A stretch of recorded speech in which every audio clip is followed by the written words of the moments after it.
नमस्कार, मैं हूं प्रत्युष खरे। आप देख रहे हैं आपका अपना पसंदीदा निष्पक्ष बहस का शो सबका हिसाब होगा। आज 5 राज्यों के विधानसभा चुनाव की तारीखों का ऐलान हो गया, जिसे 2024 के फाइनल से पहले का सेमीफाइनल माना जा रहा है। चुनावी रणभेरी बच चुकी है, जीत के लिए सियासी गुणागणित लगाया जा रहा है। 15 साल बाद 2018 में मध्य प्रदेश और छत्तीसगढ़ में दोबारा सत्ता में आने वाली कांग्रेस फिर से जीत का दम भर रही है, तो राजस्थान में सचिन पायलट का दावा है कि हर 5 साल में सरकार बदलने की 25-30 सालों की परिपाटी इस बार खत्म हो जाएगी और कांग्रेस दोबारा सरकार बनाएगी, जबकि बीजेपी राजस्थान छत्तीसगढ़ में कांग्रेस की विदाई तय मान रही है। बीजेपी ने एमपी और राजस्थान में केंद्रीय मंत्रियों और सांसदों को टिकट देकर चुनावी मैदान में उतार दिया है। अब इस जंग में कौन किस पर भारी, किसकी कितनी तैयारी, आज सबका हिसाब होगा में बड़ी बहस इसी मुद्दे पर। क्या है वो बड़े 3 सवाल, जल्दी से वो सवाल भी आपके सामने लाते हैं। सवाल लाइए। पहला सवाल, 2023 की जीत क्या 2024 की जीत की गारंटी बनेगी? दूसरा सवाल, सीएम की बजाय क्या पीएम मोदी के चेहरे पर चुनाव जीतेगी बीजेपी? तीसरा सवाल, जाति जनगणना और ओपीएस का दांव कांग्रेस की जीत की गारंटी बनेगा क्या? आज इन्हीं 3 बड़े सवालों पर होगी बड़ी बहस, लेकिन शुरुआत इस रिपोर्ट से।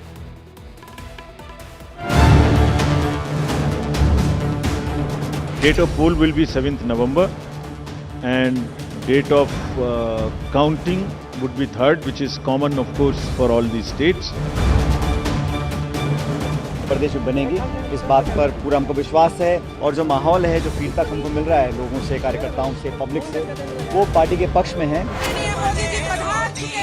भारतीय जनता पार्टी चुनाव के लिए पूरी तरह तैयार है। ये चुनाव जनता ही लड़ेगी और हम शानदार विजय प्राप्त। लोगों में यहाँ तक नारे लग रहे हैं कि जो विकास को लाए हम उनको लाएंगे का नारा चल रहा है कि कांग्रेस पार्टी 100% विन करेगी राजस्थान में।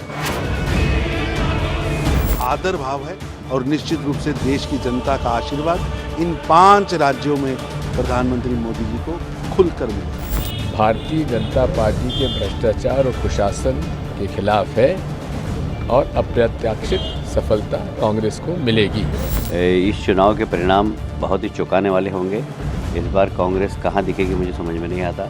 हम 2/3 बहुमत से सभी राज्यों में चुनाव जीतने वाले हैं। हमारी तैयारी है, हम राजस्थान में, छत्तीसगढ़ में और मध्य प्रदेश में पूरी ताकत के साथ लड़ेंगे। विकास और गरीब कल्याण के मुद्दे पर इस चुनाव को माननीय प्रधानमंत्री नरेंद्र मोदी जी के नेतृत्व में भारतीय जनता पार्टी ऐतिहासिक बहुमत के साथ चुनाव जीतेगी। अब सवाल है कि जिन राज्यों में चुनाव हो रहे हैं उनको आखिर 2024 से पहले का सेमीफाइनल क्यों कहा जा रहा है, और इन राज्यों में सियासी दल सत्ता में क्यों लौटना चाहते हैं? क्यों 5 राज्यों में जीत और हार का फैसला 2024 के चुनाव में असर डाल सकता है? इसको समझाने की आपको कोशिश करते हैं ग्राफिक्स के जरिए। अब यह देखिए, 5 राज्यों की कुल 679 विधानसभा सीटों पर चुनाव हो रहे हैं, जिनकी तारीखों का ऐलान आज हुआ है। अब देश के 5 राज्यों में कुल 16.10 करोड़ वोटर है, यानी कि 16 करोड़ 10 लाख वोटर है, जो देश की कुल असेंबली सीट का, विधानसभा सीट का 6ठा हिस्सा है। अब आप इसे समझिए, 60 लाख से ज्यादा युवा वोटर इस बार वोट डालेंगे। 5 राज्यों में 7.5 करोड़ महिला वोटर वोट डालेंगी। बहुत इंपॉर्टेंट रोल प्ले करती है महिला। 5 राज्यों की 83 लोकसभा सीट 2019 बीजेपी इसमें से 65 सीट जीती थी, कांग्रेस केवल 6 सीट इनमें से जीत पाई थी। 5 राज्यों की 65 लोकसभा सीटों में से कांग्रेस का सीधा मुकाबला बीजेपी से है। इंडिया गठबंधन दलों का रोल यहां पर नहीं है, यानी कि जो 2 प्रतिद्वंदी हैं वो बीजेपी और कांग्रेस है। कांग्रेस का सीधा मुकाबला बीजेपी से। वैसे सबसे ज्यादा फोकस हिंदी पट्टी के 3 राज्यों में रहने वाला है, क्योंकि इन राज्यों में सीधा मुकाबला बीजेपी और कांग्रेस के बीच है। यह बात सही है कि तेलंगाना में कांग्रेस का जनाधार बढ़ा है, लेकिन सबसे बड़ा मुकाबला राजस्थान, छत्तीसगढ़ और मध्य प्रदेश में होने वाला है। इन राज्यों से 65 लोकसभा सीटें आती हैं, और 2019 की अगर बात करें तो इन राज्यों में बीजेपी ने कांग्रेस का एक तरीके से सुपड़ा साफ कर दिया था। अब आपको दिखाते हैं 65 लोकसभा सीट का ब्यौरा। राजस्थान में देखिए कुल 25 लोकसभा सीटें आती हैं। बीजेपी ने 24 सीटें जीती थी 2019 में, आरएलपी के पास सिर्फ 1 सीट गई थी। अब छत्तीसगढ़ में आ जाइए, कुल 11 सीटें आती हैं लोकसभा की, बीजेपी ने 9 जीता था, कांग्रेस के खाते में सिर्फ 2 सीट ही गई थी। इसी तरीके से मध्य प्रदेश में कुल 29, बीजेपी 28 जीत गई, कांग्रेस के खाते में सिर्फ 1 आई। अब आप इसे समझिए, हालांकि उस वक्त विधानसभा चुनाव कांग्रेस ने जीता था, लेकिन लोकसभा चुनाव में बाजी उलट गई। अब इस जीत के पीछे सबसे बड़ी भागीदारी ओबीसी समाज की है, ओबीसी वोटर्स की, जो बीजेपी के साथ 2014 के बाद से बड़ी संख्या में लगातार जुड़े हैं। आज इसी वोट बैंक को साधने की कोशिश की जा रही है, जिस पर नजर बीजेपी की भी है।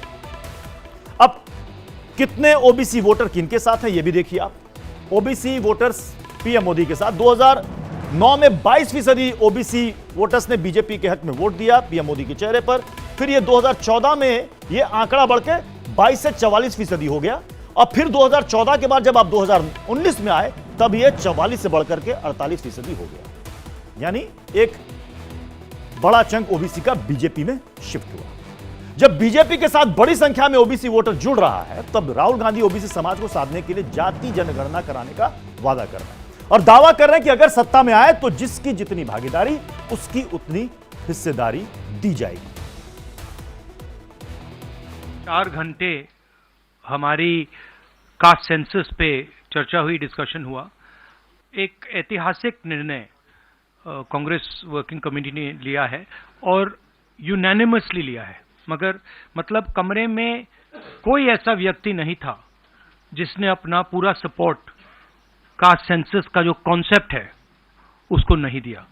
हमारे चीफ मिनिस्टर ने भी डिसीजन लिया है कि वो भी राजस्थान में, कर्नाटक में, छत्तीसगढ़ में, हिमाचल में कास्ट सेंसस को आगे बढ़ाएंगे। वैसे बात सिर्फ इतनी नहीं है, बल्कि कांग्रेस वोटरों को साधने के लिए हर वर्ग पर विशेष फोकस कर रही है। जिन राज्यों में कांग्रेस की सरकार, उन राज्यों में कांग्रेस अपने वायदे पूरी कर रही है। ये कांग्रेस कह रही है कि जहां जहां हमने सरकार बनाई, जो जो हमने गारंटी दी, वो गारंटी हमने पूरी की। अब इस बार कांग्रेस क्या कह रही है, देखिए।